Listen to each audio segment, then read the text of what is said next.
Good morning, and welcome to another session of Life with the Big E, where I have launched the 73-day challenge to vacate the US before or by Inauguration Day on January 20th, 2025.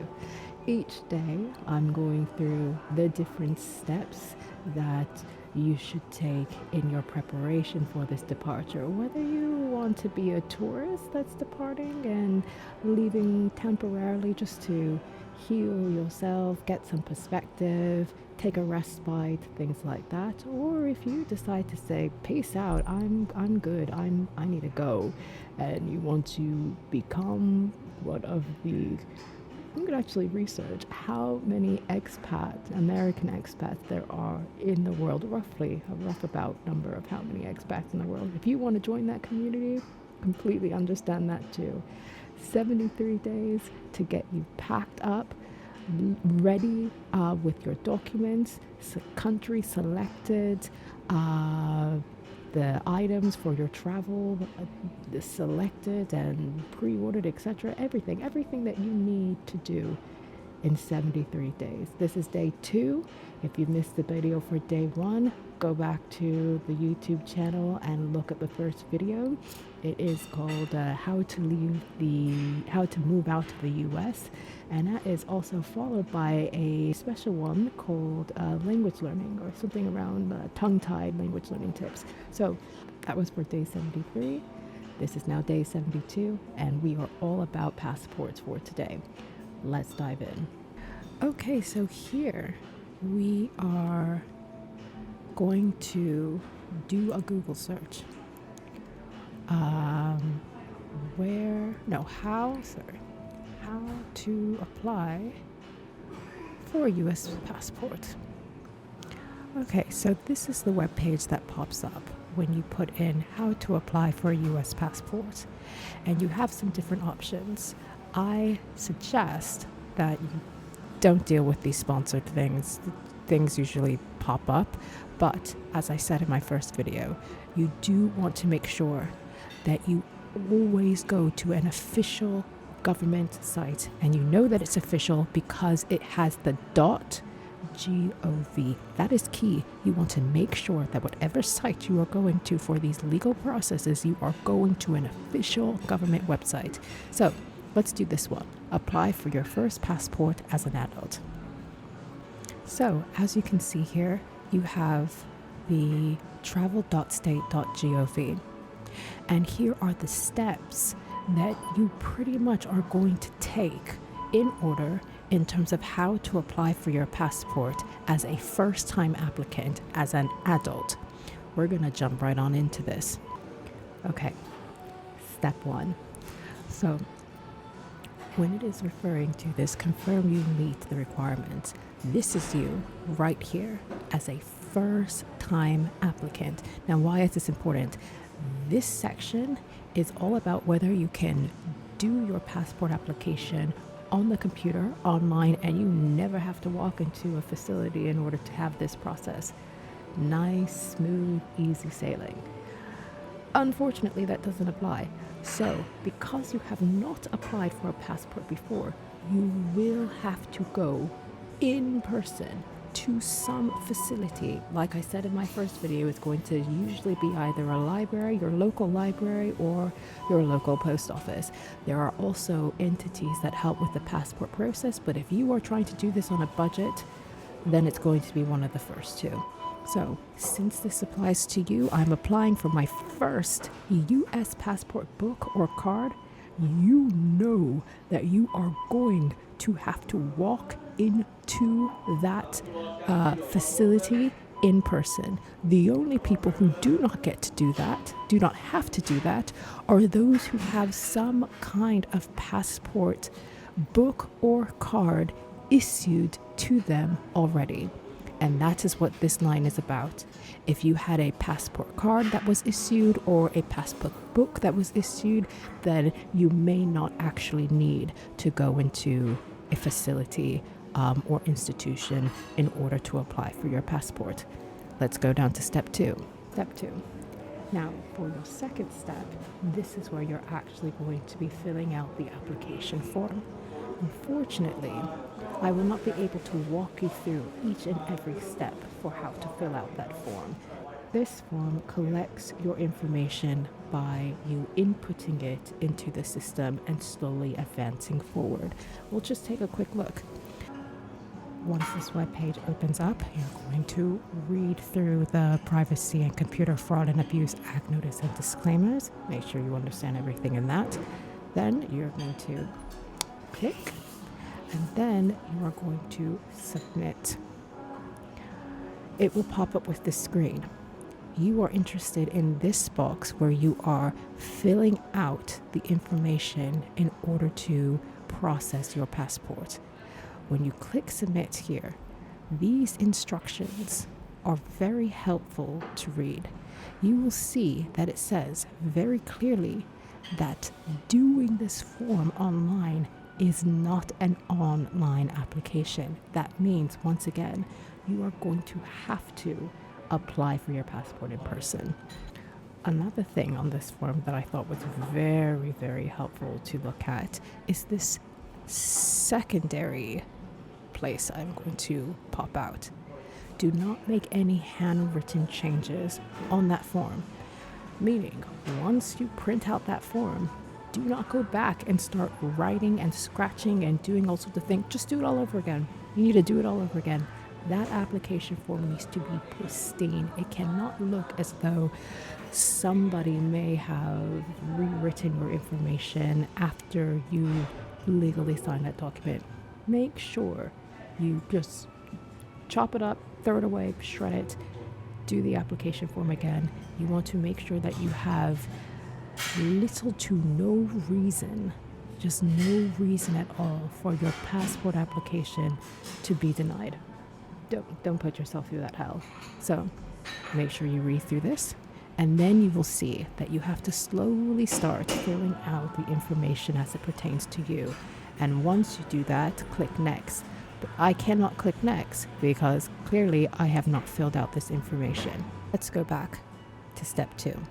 Once you've filled out that form, you're going to print that form out, and remember, you have to understand that there is no way for you to submit the form online. You have to go physically to an entity that will receive your passport application and process it, because you are a first-time applicant for a US passport.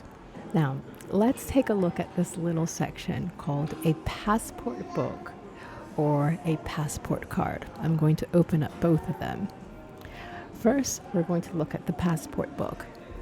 The passport book is essentially what most people around the world who travel have. So I have 2, right?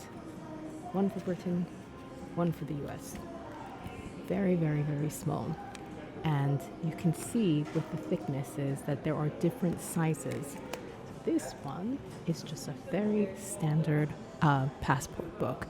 I am a serious avid traveler, which means that there are 52 blank pages in this book that I can use to collect my visas for other countries.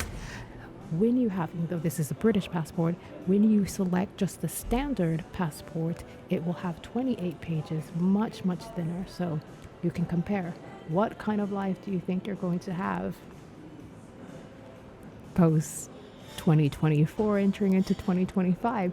Do you think you're going to see the world extensively, or do you think you might just need, again, a respite, just time to heal that soul, get away, see a few other countries, meet a few other people, learn about the rest of the world, and then come back and fight the fight? Which kind of life do you think you're going to live? It all depends to you, up to you. Understand though, whether or not you apply for the large passport book, or just the standard book, it is still the same price. It's still $130. So I say just go and get the large book, because life changes and things happen, and you never know. You might love what you see abroad. Now, the passport card. This is something that I don't have, but it seems like it can be pretty nifty.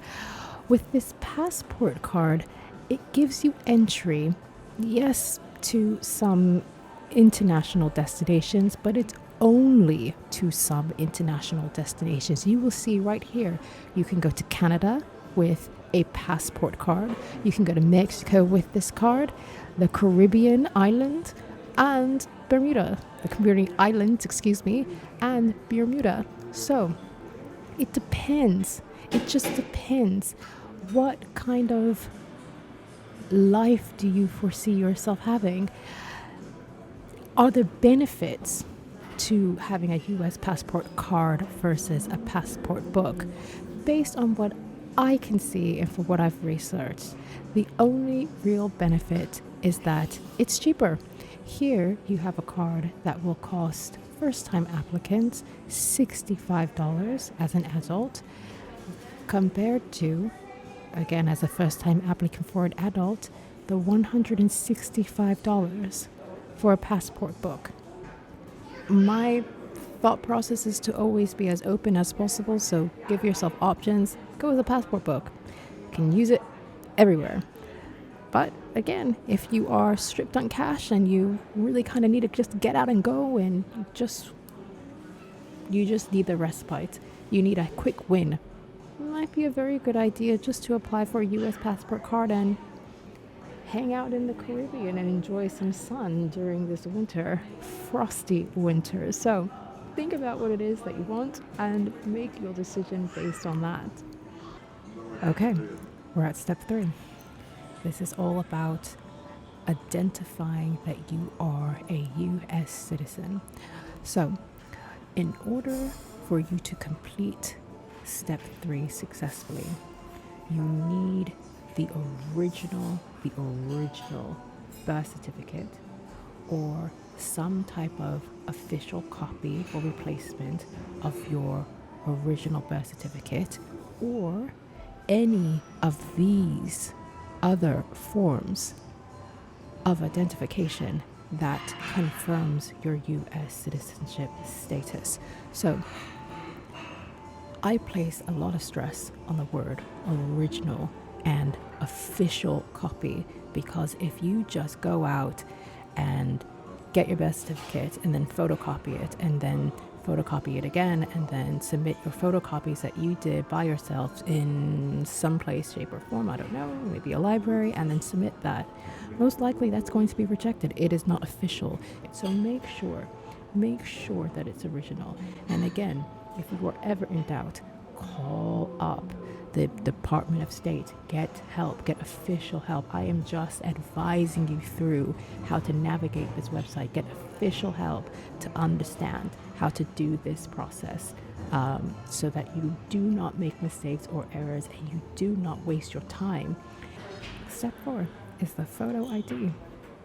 For step 4, you have to present a photo ID, an authentic photo ID. This is when you have your application printed in hand and you have physically gone to the entity that you would like to have process your application. For example, a library. In order for that entity to receive your application, you have to present an ID. That's what this is. So you want to make sure that you bring your actual ID. It gives you a whole list of different IDs that you can use that they will accept as official. And then, once again, you need to make sure you make a copy of it. Just like the passport, one of those IDs needs to be the physical ID, and then the same object that you are presenting as your physical ID, you need to ensure that you make a photocopy of that object. Those two things need to be presented together. That is what step 4 is all about. Step 5. Now, step 5 is a bit specific, as there are extenuating circumstances that apply to some individuals. I would encourage you just to make sure that you have crossed every T and dotted every I, that these particular specifications either don't apply to you, or if they do, that you have the means of addressing each and every one as per the guidance that is listed here on this website. So take a moment to just go through step 5 and determine if any of these specific circumstances are applicable to your background. Step 6 is all about your photo. So make sure that you read through the requirements about how to take a proper photograph for your passport. Nowadays, you can even do it yourself or have a friend take it for you with your phone, so long as the background behind you is white. Let's take a look at the passport photo page.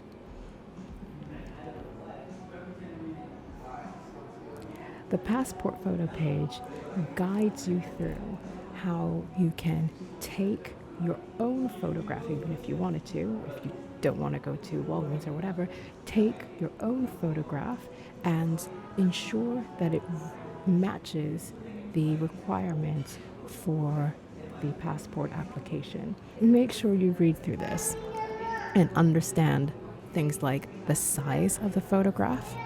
It tells you the resolution, right? It cannot be pixelated. It has to be a very clear, clean, sharp image. You cannot use AI. Don't. Your expression. You can smile in the photograph. You can see here he has like a little bit of a smile.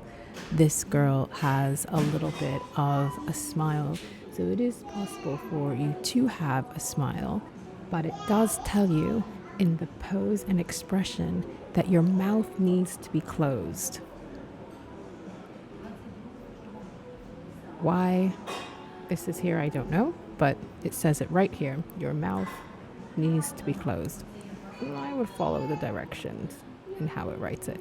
Remember, no selfies, meaning that if your phone, the face of your phone is facing you, it will produce lens distortion. Do not use the face of your phone pointing at you to take the picture. It has to be the traditional way where the back of the phone should be taking the photo. There cannot be lens distortion or your application is going to be denied. So if you don't feel comfortable having a friend take your photograph in front of a white background or positioning your camera to take a photograph of you with the timer set up and the background behind you being white with the face of your phone facing away from you and the back of your phone facing towards you. If you're not comfortable with this, it's what, like $3, $3 to $5. Just go to your local drugstore or I think it's just a drugstore or convenience store and just ask them to do the photograph for you. Now, step 7 is all about how much this is going to cost you. When you look at the calculation of the fees, you see that you have the passport book, which is going to cost $130 plus the execution fee, the processing fee, which is another $35, making it a grand total of $165. If you do the passport card, where remember, you only have the options to go to a very small amount of international destinations close to the United States, Canada, the Caribbean, Bermuda, and Mexico. So keep that in mind in terms of whether or not you want to invest in just the card for now. If you choose to do just the card, then you are looking at a grand total of $65. If you really, really want to get this processed as fast as possible, then you are adding an additional $60 to your application fee for expedited service. Now, what does this really all mean in terms of time? Let's go back up to the top. Right here. Processing times.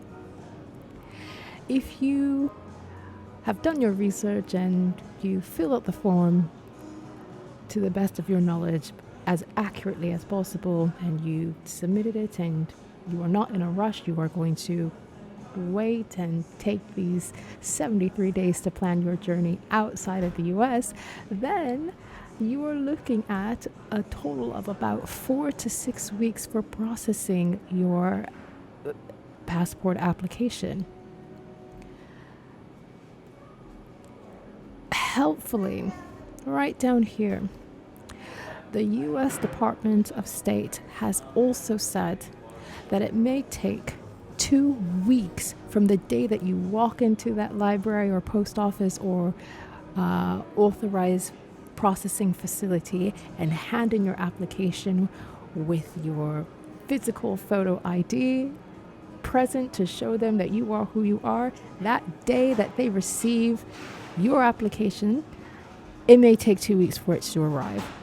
Therefore, you can add on 2 weeks to this estimate of 4 to 6 weeks. And in addition to it taking 2 weeks for your application to arrive, they also tell you that it may take 2 weeks after they have completed giving you your passport and submitting it back to you, sending it back to you in the mail. It may take 2 weeks for you to receive it. So 4 more weeks in terms of just the sending and delivering of your passport documents, which goes back to my original estimate. 8 weeks to 3 months. Prepare. Just prepare. Give yourself as much time as possible. That is why I started this off as a 73-day challenge, because if you start today collecting your documents, getting them and grabbing them, putting them together, you will have enough time to submit your application, say on Monday, say Tuesday, sometime next week, say Friday of next week. You will have enough time to have December passed and the beginning of January come, and you can see your passport being received before Inauguration Day, so you can fly out to your chosen destination, peace in mind, ready to get your soul healed. So keep that in mind. Now, if you are a bit of a worrywart, like sometimes I am, you may want to consider speeding that process up, because it does take almost 2 weeks to get there, and it may take 2 weeks to get back. It may just be peace of mind to add on that $60 and ensure that your application can be processed in 2 to 3 weeks, so that within a month to a month and a half, it's most likely your passport is going to be coming back to you. Step 8 is all about taking that passport application that you wrote and completed online, printed it out, and now are ready to walk into a facility with it in order to start your application process with that hard copy ID in hand. Where can you go? Like I said in my first video, my suggestion is to use local resources because they are right nearby you. So go to your local library or at your local post office. However, if you have gone to these facilities before and felt like the administrative capabilities were just not there, then you may want to consider other options in other institutions to help you process this document. So I looked up the zip code for Georgia. Yay, Georgia! And it has the closest facility within, I'm assuming that means a 10-mile radius. Yes, it does right here. We are going to press search. And now, as you can see in Georgia with that zip code, here are all of the official places where you can apply for your passport, whether it is a post office here at Stone Mountain, or you go to Georgia State University. A university center has a section where, in campus services, where you can apply for your passport. It doesn't just have to be a library or a post office. There are other institutions and entities that have been registered to do this process for you. So this page is very helpful if you are trying to find something other than your local library or your local post office because you just don't feel comfortable with the service that you may be getting there. Check out this resource to find another institution or entity that will be able to handle the processing of your passport application more effectively. Now, not really a step, more like a treat, but they have it as a step. Step 9, tracking your application status. So here they have this fantastic tool. Here they have this fantastic tool that you can use in order to see where your application status is. This is very helpful. It's helpful in what I think 2 ways. The first way is you get to see how your application is moving along once they receive it. But then the second way that it is helpful is to ensure they have received it. It says, back on the last page, that may take 2 weeks from the day that you submit your application for their status to be listed as in process for your application. Well, that makes sense. They told you right here that it may take up to 2 weeks for your application to arrive. So, logically, if it is more than 2 weeks and you do not see the status listed as in process for your application, it is a very good idea to call the Department of State and ask them what's going on with my application. I've submitted it 3 weeks ago. I submitted it 4 weeks ago. What's going on? Now, as we see our country in the state that it is in, it is very possible that there may be an upsurge of applications being submitted to the US Department of State for first-time applicants. It's possible. I have no idea. That is why it is a very good idea to start this process now. Today. Start it today. You see all the documents that they request. It may take time for you to apply for your birth certificate. Apply for a copy of your birth certificate. It may take time for you to get official copies of these documents. It may take time for you to find them in your home or your storage unit. It takes time. Do not underestimate how much time this takes. It does take some time, but with the plan, it is very easy and manageable. So, I say all of that to say, when you are tracking your status, be highly aware of the date that you physically went and submitted it to that institution, that processing institution, and when this little status figure of in process is seen on your application. If it is not seen and 2 weeks have passed, follow up. Don't even just follow up. Follow up and make sure you continue to call, write emails, etc. until you see this little status listed next to your application. It says to enroll in email updates. That is a very good idea. Read through, again, these disclaimers and notifications. Click that you have done that, and then click submit, and then sign up. And it also gives you an understanding of the different types of application status you may see by your application.